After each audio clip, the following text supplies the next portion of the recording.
Sometimes life lets you down and you feel that you are done. You just want a morning run because the fun is all gone. But sometimes life makes you proud when you look far and wide, when you leave the pain behind and see the brighter side. TNC gives you inspiration. TNC reignites your passion. TNC starts your transformation. TNC helps you see the new you. Sometimes life makes you blind and you choose something bad. You just wanna cry and hide and save your face from the crowd. But sometimes life makes you see the beauty in you and me. When you look up above, there is God and there is love. TNC gives you inspiration. TNC reignites your passion. TNC starts your transformation. TNC helps you see the new. We're here to help you see the newness of life. We're here to help you feel your hope is so real. You got the power to see. We'll help you see the new you. TNC gives you inspiration. TNC reignites your passion. TNC starts your transformation. TNC helps you see the new you.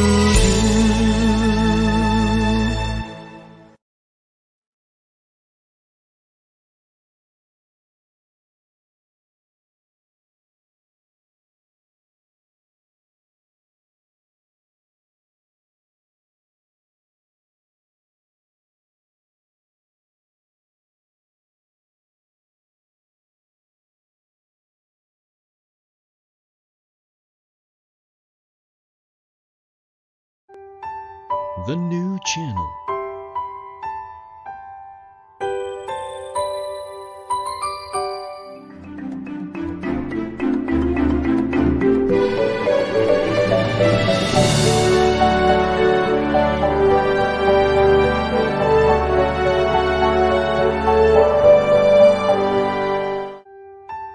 The new channel.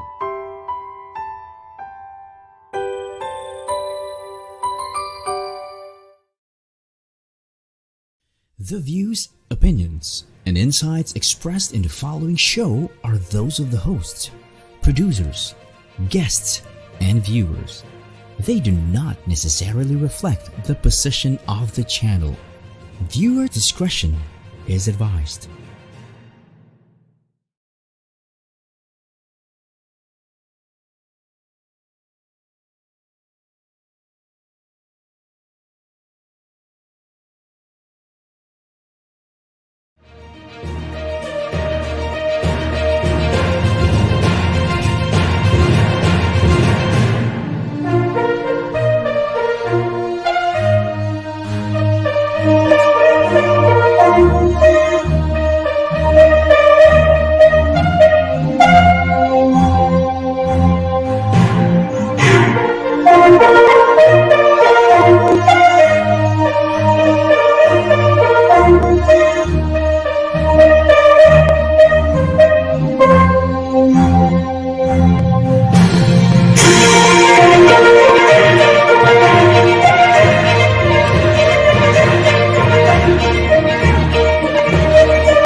Hello there, Luzon, Visayas, and Mindanao, or wherever you're watching from around the world. Good evening to you all from TNC. This is The Big Picture. I hope you're doing well. I hope you're doing fine. I hope you're safe and sound. If you're watching us live right now, please do share our live stream link. You can also organize your own watch parties and share the same link with your friends, families, and associates in your chat groups so that they too can watch the same inspirational episode that we give to you night after night. You can also watch us live on youtube.com/tncnow. And when you do, and drop some comments in there, you can have an opportunity to get a gift courtesy of Unisol and TNC. The item to catch, please watch.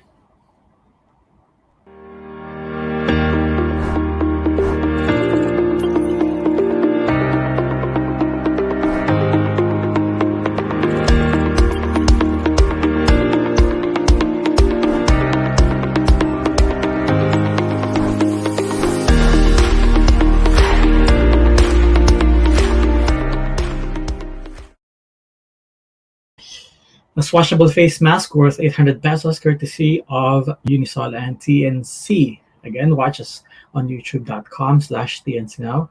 Drop some comments in there and have an opportunity to take away the gift from Unisol and TNC.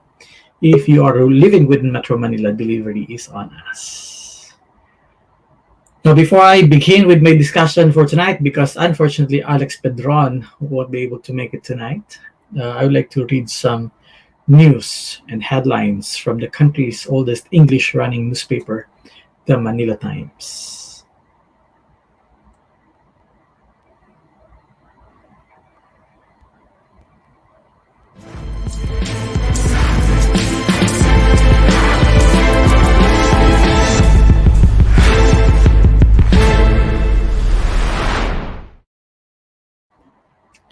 Duterte is dealing with China intrusion. 6 PH firms eye vaccine manufacturing plants. Breeze ventilation fight COVID experts. Ay, mabalitaan ko ito. Breeze and ventilation fight COVID, sabi ng mga experts niya. Pero mayroon akong kakilala na nagka-COVID at naka-check-in sa hotel. Sinarado yung bintana at hindi pwedeng buksan ng mga pasyente na naka-check-in doon. So kung ang sinasabi ng mga experts ay breeze, ventilation, fight COVID, and then I wonder kung bakit yung ating mga hotels ay pinagbabawalang pagbuksan ang mga pasyente na naka-isolate doon ng kanilang mga bintana. So probably it's something that we can try to look at because really, in fact, I was suggesting na buksan yung bintana para sa ventilation. Even before I read the headline, days before we come to this headline. But then again, sabi nung kakilala kaibigan ko is, well, sinarado nila at hindi pwedeng buksan. So, I don't know. Maybe dapat sabihan siguro yung mga may-ari ng hotel o kung saan naman isolation facilities na kailangan talaga yung ventilation. It helps. All approved vaccines safe according to Concepcion. Pandemic bared healthcare system's weakness. Totoo nga naman. Kasi kung hindi pa nagka-pandemic, hindi natin malalaman kung gaano kahina yung sistema natin, yung ating healthcare system dito sa Pilipinas.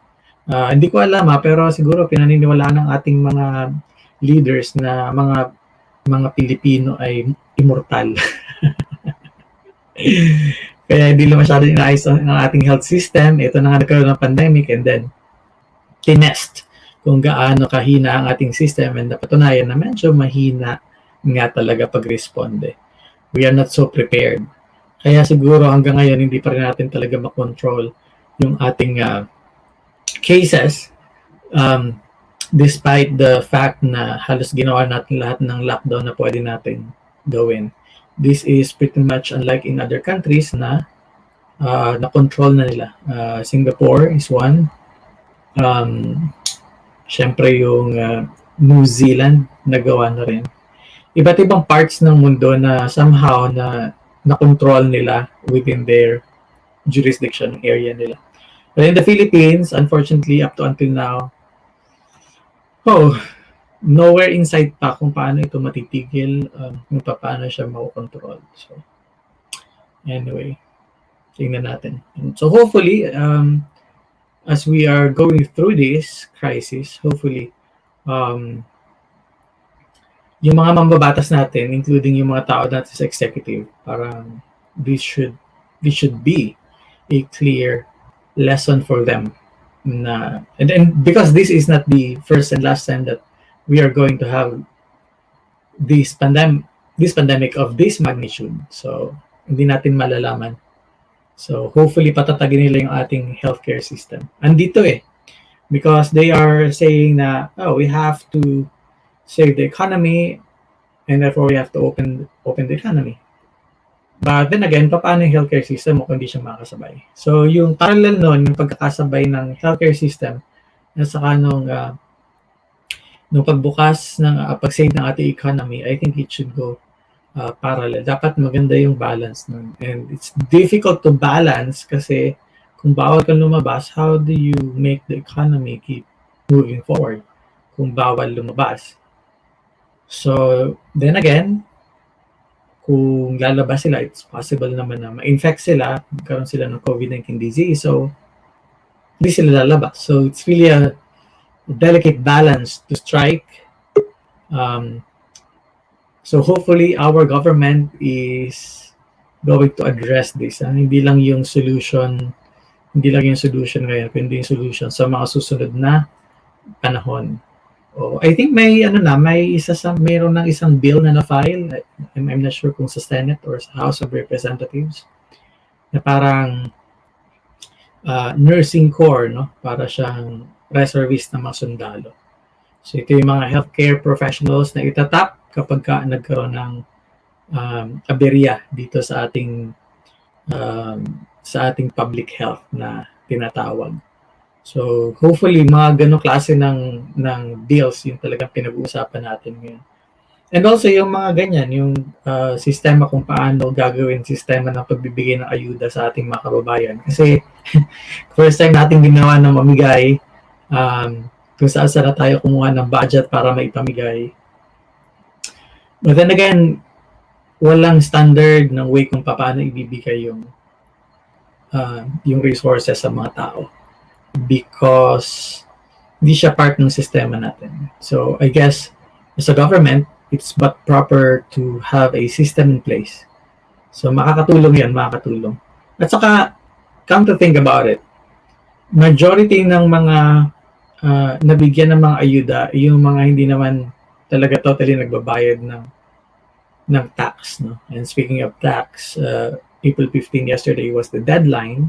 So, kung hindi kayo nakapagbayad ng inyong income tax, ay nagkakaroon kayo ng penalty. Definitely. So, sana doon yung government should have the same system to compensate yung mga nagbabayad talaga ng buwis. Now, I understand na kailangan ng mga kaibigan natin, mga kababayan natin nasa laylayan ang tulong. Kailangan nila. And I'm all for that. I mean, why not? Kailangan nila. Pero hindi lang sila yun naapektuhan I'm going to give you a sort of an analogy. Kung ikaw ay below mid-income, or sabihin natin dun ka sa sector na medyo may kahirapan, if not totally kahirapan, yung gastusin mo sa araw-araw, minamatch mo din lang dun sa kung ano mang maliitin na kukuha mo. So that's one. Kung ikaw ay nasa middle income, kung ano yung income mo, more or less minamatch mo lang dun sa mga gastusin mo. Okay. Ito yung ideal situation. Kung ikaw ay medyo above income, above middle income, yung gastusin mo, above middle income yan. Now, extreme. Kung ikaw ay sobrang yaman, more or less ang lifestyle mo, more or less ang gastusin mo, ay talagang pang mayaman din, extreme. So, sa pagbabayad ng buwis, nagko-contribute kadalasan yung mayaman middle class. Pero pagdating dun sa pinakambaba, wala na contribution. Now, again, hindi ko sinasabi huwag silang bigyan ng tulong. No? Kailangan nilang tulong, tutulungan natin sila. But how do you compensate yung mga tao na nagbigay din at nag-ambag din? Kasi kung hindi natin sila compensate, nasan dun yung justice? Nasan dun yung justice? Yung mga empleyado na nagpapakahirap sa pagtatrabaho, tapos kakaltasan mo ng withholding tax, etc., etc. Tapos pagdating ng ayuda, ay wala sila dun sa listahan. So, yung inequality dun sa distribution ng financial assistance, I think is something that we should look into. Hindi mo kasi pwedeng sabihin na kasalanan na may pera sila. At magtiyaga muna sila dahil kaya naman nila. Because nag-contribute yung may kakayahan doon sa pagpapadami ng pera sa kaban ng bayan. So, ang nangyayari pala ngayon is mas maganda palang hindi ka na lang magbigay. Kasi pag nagbigay ka, hindi ka naman din mababalikan. So, system must be put in place. Kailangan pag-aralan at tingnan kung ano yung pwedeng mailagay sa ating sistema in a form of legislation, a piece of legislation, isang batas, para masigurado natin yung justice and equality. Kasi hindi lang naman yung mga mahihirap nating kababayan yung dumadaan dito sa crisis na ito. So, hindi mo rin pwedeng sabihin na well, mayaman naman kayo, so okay lang kayo. Malaki expenses ng mayayaman, malaki ang kanilang pinapagkagastusan. Kung may mga tauhan sila, malaki yung responsibility nila. And the government cannot just say, sige na, gastusin mo muna kung ano mga profits na nakuha mo over the years. Because while it can happen, and some organizations, some companies have been doing that already, talagang out of the pocket na yung kanilang nag-aabono na sila. I don't think may justice doon. I don't think equal yun. So, in other words, parang ako, kung ako yung nasa middle income or above, parang, okay, nasan din yung protection ko bilang mamamayan? Bakit hindi ako part ng binibigyan ng assistance? Kasi ganun kung ako yung middle income, alam ba, nagbabayad ako ng rent, naghuhulog ako ng bahay or kung ano mang hinuhulugan ko. So, naka-budget na ako. And then, dumating yung pandemic, na-disrupt kung ano man yung ginagawa ko. So, paano na ngayon? Hindi ako makatanggap ng assistance galing sa government because ang fund ay napupunta dun sa mga may hirap nating kababayan, which again is kailangan nila. So again looking from where I am now, I thought, yeah, they need help. We must help them. It's a must. We must help them. Kailangan talaga nila ng tulong. Then again, paano naman yung mga tao na consistently nagko-contribute din sa pagpapalago ng ating ekonomiya prior to pandemic.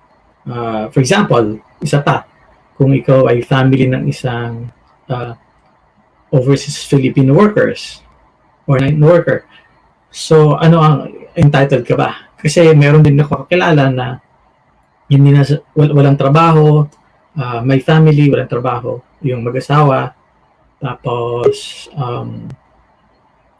nakikita ng barangay na, ay, may van naman yan, may tricycle naman yan, may motor naman yan, huwag natin siyang bigyan. Okay, pero hindi naman kanya yung mga sasakyan o mga kagamitan, mga pag-aari. So, anong ibig sabihin nun? Mayroong mali dun sa sistema, if not walang sistema, to address that. Kung mas naging organized tayo as a nation, kung mas organized tayo in terms of database system. Natakot tayo na malagay tayo din sa database kasi baka targetin tayo, baka gamitin yung ating personal information sa interest ng iilan. Andun na tayo. But there must be a system that should address it to make sure na equally protected yung mga tao, whether mayaman ka or middle class ka or mahirap ka. So, sana magkaroon na ganun system. Sige. So I'm still going to continue reading some news from the Manila Times. In the meantime, I'm going to pause for a short commercial. Stay tuned, please. Don't go away. Stay in our stream.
Welcome back. You're still watching The Big Picture on TNC. Before I continue my discussion for tonight, I would like to invite you to watch our other inspirational shows on TNC. Please do watch our live shows. There are replays of U-Turn, TNC The Talk, Awesome Day, The Home Buyer, and you can watch every Monday The Puppet Stories at 5:30 p.m., The Big Picture Mondays to Fridays at 7:15 p.m., The Millennial Voice Mondays at 8:30 p.m., Foreign Affairs Tuesdays 10:30 a.m., HR Hotline Tuesdays, Thursdays, Saturdays 12 noon. Moving on Business, there are replays as well. While home, you can still watch it live Tuesdays 5:30 p.m. Mental Shift Tuesdays and Thursdays 7:30 p.m. Colorado, and Wednesdays and Fridays 10:30 a.m. Manila time. Man and More every Tuesday 8:30 p.m. Manila time and 5:30 a.m. San Jose, California. You can also watch the replays of Cyber Next on our stream. Check out our page on Facebook and YouTube by searching hashtag TNC Now. Enjoy these inspiring shows because we made them for you. Parang ano lang yan, parang mod lang yan eh. DOH to private sector. Ay, kumusta pala? Hello Kuya Lloyd daw, sabi ni President Lan Stan ng JCILO Makati City. JCI Makati. Hello, Sir President Lan Stan. Saka kay si Tita Cho. Maraming salamat sa panonood. Okay, DOH to private sector boost vaccine trust. Okay, so ito na. Ngayon, kailangan natin ng private sector, di ba? Kasi kailangan tulungan yung government. So, ito yung sinabi. OCD provides antigen kits for NCR+. Ang OCD po ay Office of the Civil Defense. It has turned over about 97,000 rapid antigen kits to hospitals, LGUs, and government agencies in Metro Manila, Bulacan, Cavite, Laguna, and Rizal. So, yun yung ginawa nila. The OCD said it was complying with the resolution of IATF that authorizes it to utilize its quick response fund to procure the said test kits. O, kailangan natin mag-test na. I think yun yung wala no? Yung test. Kasi mahal kung magpapatest sa sarili mo, di ba? Bakit mo gagawin? 3,000, 4,000, 3,000, may 7,000. So, hindi ka talaga may encourage. Sa ibang bansa, libre yan. Talagang ititest nila lahat. Ngayon, kung may option ka sa Pilipinas na huwag ka magpa-test, kung meron ka ng nararamdaman mga symptoms, syempre, hindi ka gagastos, wala ka ng pera, magpapatest ka pa. Pag na-positive ka pa, i-isolate ka pa. There's so many issues branching out dun sa idea na wala tayong massive testing. Kahit na massive na yung numbers natin in terms of infections. Wala tayong massive testing.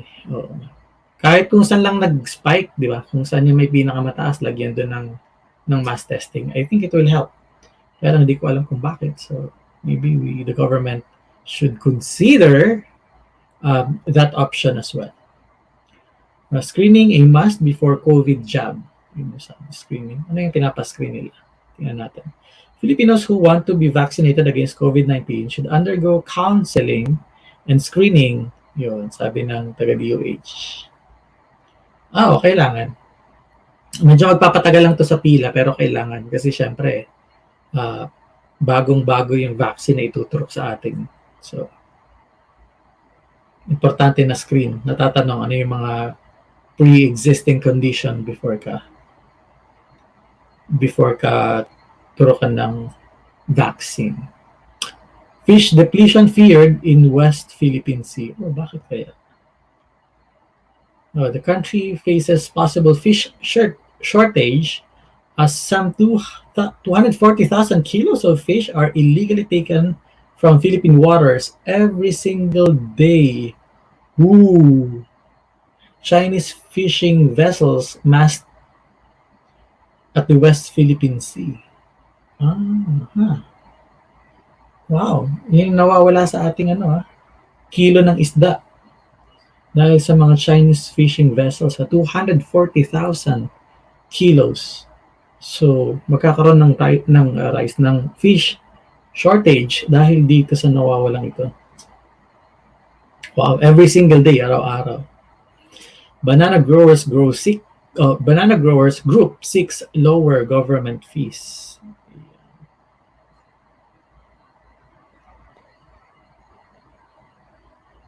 Sige, ano pa mga balita dito sa Manila Times? Bongo sends aid to Metro Manila fire victims. Caloocan Police Station, lockdown. 3 policemen, 32 inmates, contract COVID-19. PDEA entrapment yields 122.4 million peso shabu. Yeah. BSP, satellite tech to widen financial services. Ano ba ito sinasabing satellite tech na ito? Sige, tingnan natin. The liberalized access to satellite technology in the country could widen the reach of financial services according to Bangko Sentral ng Pilipinas. In an online briefing on Thursday, BSP Governor Benjamin Jokno said that non-enfranchised but registered internet service providers and value-added service providers can now directly access satellite systems to build broadband facilities following the signing last March 10 of Executive Order 127 titled Expanding the Provision of Internet Services through Inclusive Access to Satellite Services. Magandang balita yan. Hindi kailangan ng prangkisa. Diretso sila. OFW remittances is at 3-month low. Bumaba. Money sent home by overseas Filipino workers plunged to the lowest level in 3 months. Bad news to last February. But support the year-to-date tally. Medyo okay pa naman pala. Pero malaki yung binaba.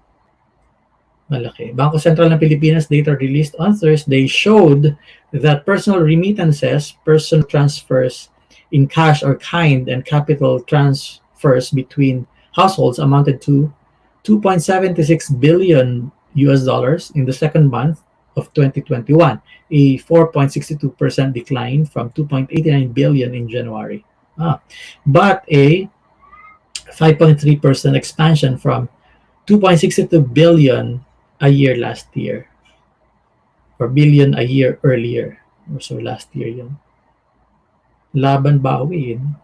Sige. I'm going to pause for another short commercial, and then when we come back, let's try to analyze and give some comments on the news from the country's oldest running English newspaper, the Manila Times. Stay in our stream.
Welcome back. You're still watching The Big Picture on TNC.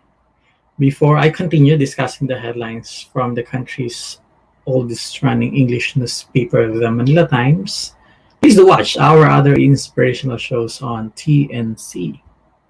Healthline, Couple Goals, Win Within, every Wednesdays, 8:30 p.m. Watch the replays of Market Leader. YOLO, Thursdays, 8:30 p.m. Negosyo at Home, Fridays, 12 noon. Tech You, may replay din yan. TSM Marketplace is ongoing, Fridays and Saturdays, 5:30 p.m. Danny Art Show, After Shift, Women at Work. COVID stories, the family business, Usapang Beauty, the Ford project. Catch also our TNC specials, one day, TNC Arena, TNC PressCon, and TNC Town Hall on Saturdays. 7 p.m., co-hosted by TNC founders Lloyd and Apple. Town Hall is where we talk to you, our valued audience. More upcoming shows, follow hashtag TNC on Facebook and YouTube. Allow your passion to inspire you. And together, let us hashtag see the new you. Tonight, because Alex Pedron was unable to make it, we are reading some of the headlines from the Manila Times and trying to make some commentaries on the headlines. Group assures enough supply of pork. Okay naman. So sa lahat ng mga mahilig sa pork, the Meat Importers and Traders Association, MITA, has committed to continuously provide ample supply of pork at affordable prices following the reduction of import duty and expansion of the minimum access volume, MAV, for the commodity. Relax lang. PH, Poland, seek closer business ties. What? Some corporate news. AG and P bags $770 million worth of contracts. Frutas, nakita nyo to sa mga cart.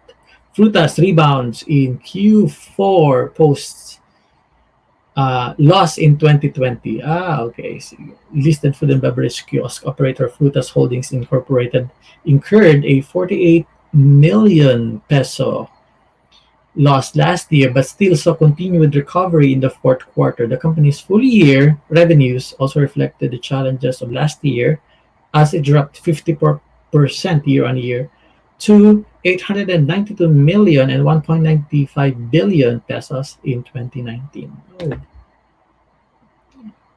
Three top US banks profit surge in 1Q for first quarter. Nice naman. And some news and headlines from the world outside. EU to purchase 50 million more Pfizer vaccines. Yeah. NZ starts COVID symptoms app trial. Nakakabilib talaga yung New Zealand, no? Meron silang ngayon, no? COVID symptoms app trial. New Zealand border workers on Thursday began trialing a monitoring app designed to detect coronavirus before the user develops any noticeable symptoms in what is believed to be a world first. The app, called eLarm, connects to wearable devices such as fitness trackers and smartwatches using artificial intelligence to check variables such as heart rate and temperature for telltale signs of coronavirus disease 2019. The developer, New Zealand-based Datamine, claims it can detect the virus with 90% accuracy up to 3 days before the appearance of symptoms such as coughing, breathing difficulties, and fatigue. Ay, nakakabilib naman talaga yun. App na yun. Mapipredict kung pwede kang magkaroon ng COVID, no? Anyway, COVID cases surge in Turkey, Lebanon. China self-driving buses now in full operations. Lift sanctions, Iran tells US anew. Taiwan flaunts new attack ship. Yan ang mga balita sa labas ng ating bansa. Ito, Muntinlupa City Mayor gets first jab of AstraZeneca vaccine. Congratulations, Mayor. Pagtrabaho ka na medyo may konting peace of mind na tinatawag. True, mass testing is key, sabi ni Kasaya Grace. So, mass testing talaga tayo, mass testing. Pag walang mass testing, hindi talaga malalaman. Hindi natin malalaman kung anong magnitude. We'll keep on denying, no? We'll keep on denying na marami yung cases. No? Papagandahin natin na papagandahin yung number, but it doesn't solve the problem. It worsens the problem. Yun, ano pang nandito? Yun lang yata. Uy, Visman Cup expels Sikihor team players. And sa balitang sports, almost a perfect game for Rodon. Sino si Rodon? Uy, Cherry Pie Pekache sa ating lifestyle and entertainment. Cherry Pie Pekache shares journey as COVID-19 survivor. Yun. Kapit-kapit lang. Ayan. Sige, so despite dun sa mga balita na nakukuha natin, whether they are bad or really bad, I guess the silver lining must always be there. Looking from different angle or perspective can help us proceed and make some sense of what is really happening around us. It's not easy. Nobody experiencing this like being in a cloud nine or a walk in the park.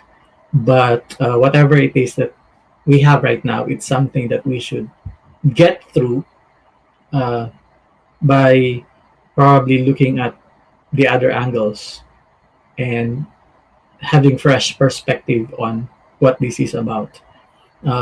In the part of the government, I would suggest really to be super duper transparent and honest, because without honesty and transparency, people will trust less the government, and that the support is less when trust is less.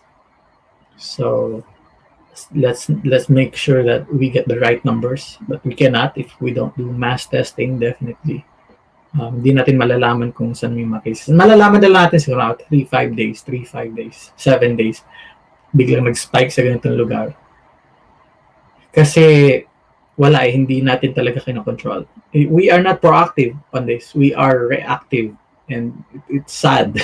It's sad when we just react because people die. People die because of COVID-19. And if we will just keep on reacting, for some people, it's too late. For some families, it's too late. For some communities, it's too late. So let's be proactive, I guess. Yung gusto nating mangyari, so that marami tayong ma-save na buhay, because it's real. Totoo. Totoo na marami na talagang binawian ng buhay dito sa sakit na ito. So please, stay safe, everyone. Maraming sa lahat ng mga tumutok at sumama sa akin dito sa ating discussion for tonight. Maraming salamat sa inyong pag-comment. May mga nag-comment dito. And you can still join our conversation even after the show. You can always watch the replays of our episodes here on TNC. This is Season 12, Episode 208 of The Big Picture, since we started back in April last year. So I would like to thank Puzzlebox BPO Inc. I would like to thank also Aliaga Supply, Unisol, and Well Life, those sponsors who keep on trusting The Big Picture and TNC. Maraming salamat po sa inyong pag-support sa amin. Siyempre, maraming salamat sa Manila Times. No? May mga nababasa tayo mga balita dito sa ating show kapag hindi natutuloy yung guest natin. So hopefully Alex Pedron will be able to make it next time. In the meantime, I will have to say good night for now. Thank God it's Friday. I'll see you again on Monday for another inspirational episode of The Big Picture. So the name is Lloyd Luna, and you have just watched The Big Picture on TNC. Night, everybody. Bye-bye.